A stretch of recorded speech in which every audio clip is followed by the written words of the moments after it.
तो पूछल है कि भैया कारण कनी अब का कहानी समा अब दुख होता है माइनर गतनी कहानी खत्म हो गई गति तू मेहनत करी हो जम के हमार गारंटी नहीं खे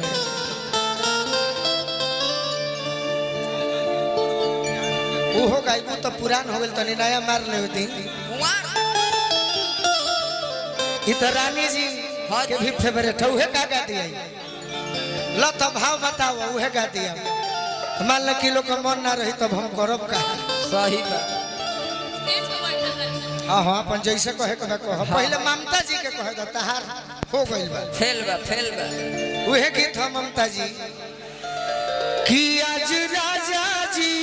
के कोरवे में सेज पर बैठल बाड़ी सही सखी से कह तरीके सखी का सखी जन हमनी के मेहनिया में कलाकार लोग आवे लन चाहे नहीं जा हमनियों के कि बोलो सो उन्हीं के लाज लगे लगा जाने का है बोले सब बाकी आप जो कलाकार हैं ये ममता जी हाँ जी वो जूली वो पिंकी जी क्या बात है यार क्या बात कैसे कह तरी ममता जी इतना और रानी जी सजा दी हो कि गीत ढेर पुरानो है तो नया लगे सही बात ए सखी का सखी का कहतरू बोलो सुनो ना का आज तू हमरा के कुछो मत कह काहे काहे जाना तारू काहे आज हमरे दूसरे मन बा कैसन मन बा हो कैसन मन बा हाँ आज हमरा के तू साफ छोड़ द का खइबू काहे जाना तारू काहे आज हमरा राजा जी के कोरवा में हाँ जवान होखे द अच्छा काय सखी बोलो तू तो डायरेक्टली अपन बात कह देलू हाँ ए सखी दुखी में कहबू तू एक्सपीरियंस वाली लगत आरू अच्छा तारा बहुत अनुभव बा हाँ तू ही बतावा ना कह हमार नया नया गौना भइल बा हाँ अपना राजा जी के संगे हम कैसे कैसे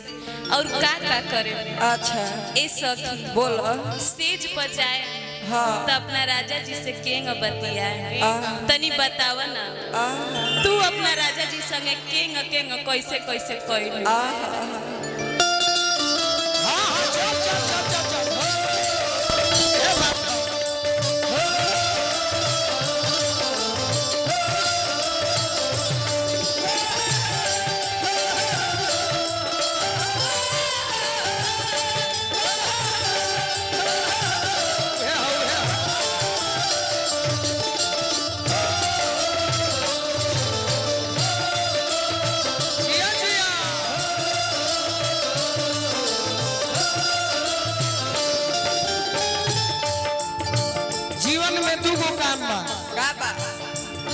अगर गीत तहार 10 साल पहले के गीत होके ममता जी हाँ जी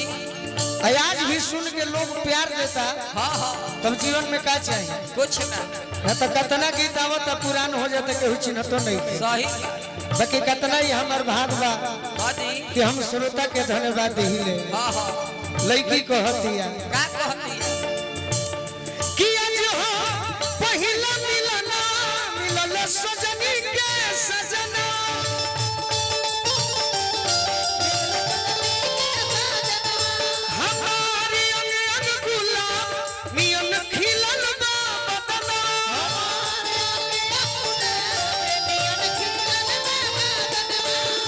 सुनी भगवान जग बिहान हो खेती सुनी सुनी भगवान जग बिहान हो खेती hello hello hello Ravi ji हैं का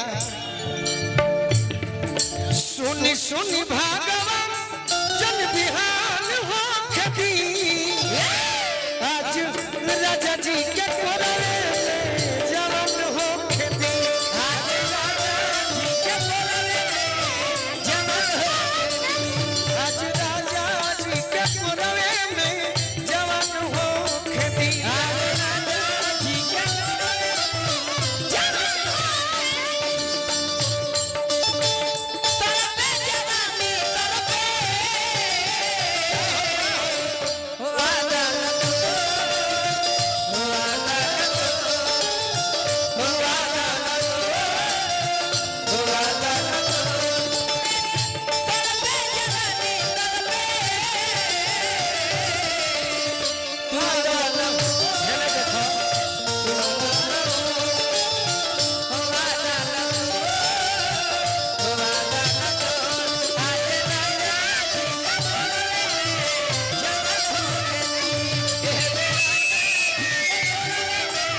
लड़की कहते के प्रभु जी का हो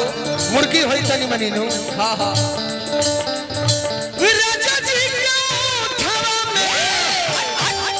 ओठ जबू सती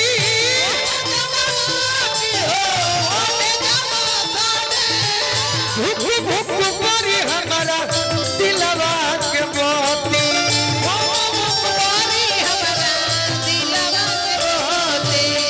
भुक भुक करी हमारा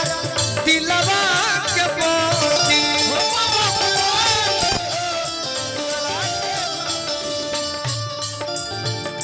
रात भर लभक के दरियावे में रात भर लभक के दरियावे में नहान हो खेती राजा जी के कोरवे में जवान हो खेती राजा जी के कोरवे में जवान हो जी के कोरवे में जवान हो खेती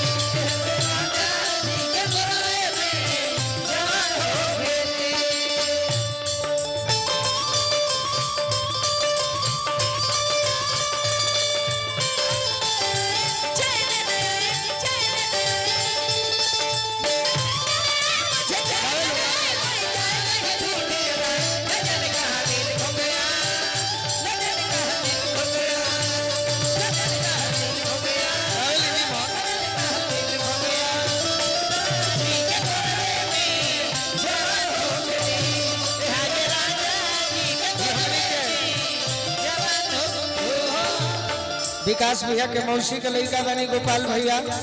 हमने के बड़ भाई के तरफ से बहुत बहुत हीरा और स्वागत होता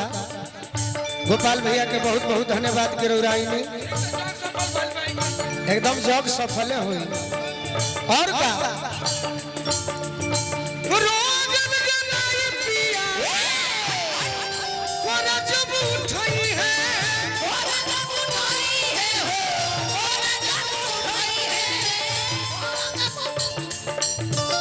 ललन भोजपुरी हमर जियारा जुड़ई है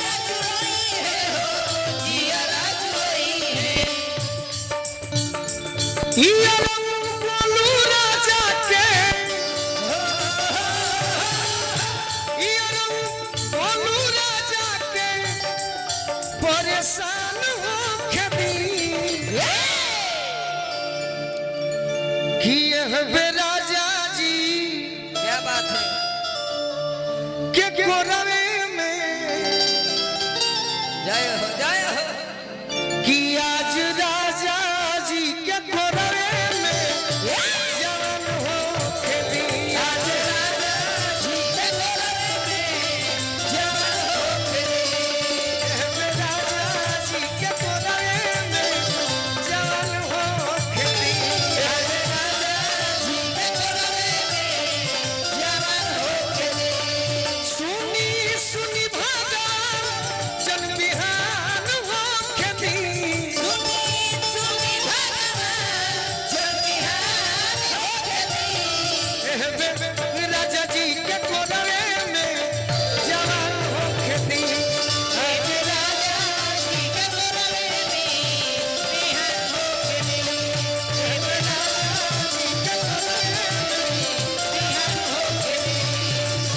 राजा जी के कोरवे में बिहान हो खेती संकट मोचन के मालिक सनी कुमार जी सुजीत भैया पुलिस भैया के तरफ से बहुत बहुत आशीर्वाद मिलल जय हो